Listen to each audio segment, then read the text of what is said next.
ঋতুমণি ঠিকে কথা উল্লেখ কৰিছে যে ৰাইজে আচলতে এই প্ৰশ্নটোৰ অৱতাৰণা কৰিছে যে অনুশাসনহীনতাৰ এটা পৰিৱেশ সৃষ্টি হৈছিল নেকি সোমবাৰে ৰাতিপুৱাৰ ভাগত যেতিয়া নেকি বিদ্যালয়লৈ ছাত্ৰ ছাত্ৰীসকল আহিছিল তেতিয়া আচলতে শিক্ষক কৰ্মচাৰীসকলে নিজৰ যিসকল শিক্ষক কৰ্মচাৰীয়ে কৰ্তব্যৰত অৱস্থাত আছিল তেখেতসকলৰ দায়িত্বৰ প্ৰতিও আচলতে ৰাইজে প্ৰশ্ন আনিছে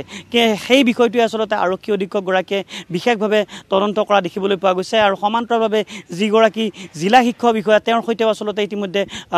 কথা পতা বুলি আমি জানিব পাৰিছোঁ কিন্তু শেহতীয়াভাৱে যি ঘটনা সংঘটিত হৈছে সেই ঘটনা সংঘটিত হোৱাৰ বাবে সমগ্ৰ দৰং জিলাখনত এক বিশেষ পৰিৱেশৰ সৃষ্টি হৈছে আৰু পাথৰিঘাট আৰক্ষী চকীত বৰ্তমান উপস্থিত আছোঁ কিছু স্থানীয় লোক আছে আমি তেওঁলোকৰ সৈতে কথা পাতিবলৈ যত্ন কৰিছোঁ যি ঘটনা সংঘটিত হ'ল অতি মৰ্মান্তিক অতি হৃদয়স্পৰ্শী ঘটনা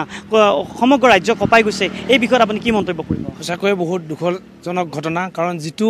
ঘটনা আমাৰ দৰঙত সংঘটিত হ'ল ঐতিহ্যমণ্ডিত পথৰুঘাটৰ নিকটৱৰ্তী পদুমপুখুৰী হাইস্কুলত এই ঘটনা হ'ব নালাগিছিল যিহেতু আমি বিদ্যালয়ক আমি বিদ্যা মন্দিৰ বুলি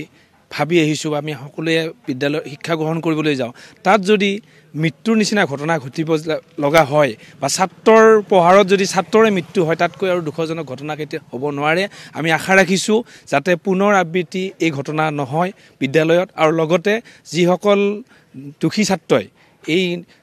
মৰ্মাহত ঘটনাৰ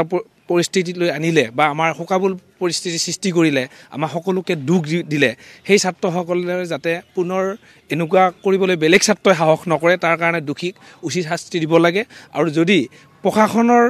জৰিয়তে আমাৰ শিক্ষাগুৰুসকলে যদি কিবা অনুশাসন তেওঁলোকৰ ত্ৰুটি হৈছিলে সেই অনুশাসনৰ ত্ৰুটিৰ ফলত যাতে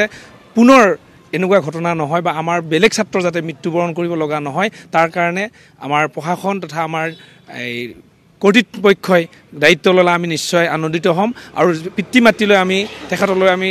শোকাবুল পৰিৱেশত থকা পৰিয়াললৈ আমি শুভকামনা কামনা কৰিছোঁ আৰু লগতে আৰু এটা কথা উল্লেখ কৰিব বিচাৰিছোঁ যে আপোনাক এই সন্দৰ্ভত অধিক তথ্য জনোৱাৰ বাবে এই মুহূৰ্তত আমি ধন্যবাদ জনাইছোঁ এতিয়া দুখীয়া যাতে শাস্তি পায় বা কি কাৰণে আচলতে মাৰপিটৰ ঘটনা সৃষ্টি হৈছিল এনেকুৱা ঘটনা যাতে দুনাই অসমত আৰু সংঘটিত নহয় তাৰ বাবে সকলোৱে আশা কৰিছে আৰু ৰাইজেও সেই একেই আশাই কৰা দেখিবলৈ পোৱা গৈছে শেহতীয়া তথ্য জনোৱাৰ বাবে মনোজ আপোনাক ধন্যবাদ জ্ঞাপন কৰিছোঁ